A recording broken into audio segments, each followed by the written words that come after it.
IPS officer அப்படின்னா மக்கள் என்ன நினைச்சுக்குவாங்கன்னா நிறைய பணம் சம்பாரிச்சிருப்பாரு, அப்படி இருப்பாரு, இப்படி இருப்பான்னு. பட் என்னையை பொறுத்த வரைக்கும் வர்ற சம்பளம் உங்களுக்கு 80,000 ரூபா வருது. அதுல அரசு பிடித்தமெல்லாம் போக உங்க கைக்கு ஒரு 70-72,000 ரூபா சம்பளம் வருது.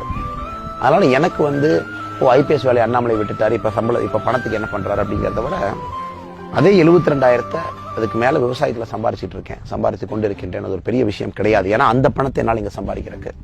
பட் என்னோட தேவைகளை குறைச்சிக்கிட்டேன்.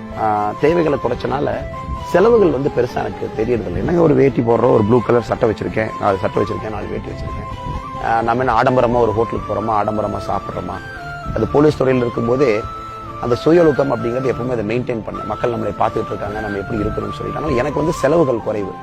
அதே போல வருமானம் என்பது அங்க வாங்கின 72,000 ரூபாயில ஆடு வச்சிருக்கேன், குட்டி வச்சிருக்கேன், குட்டி விற்கிறேன், இதுல வருது.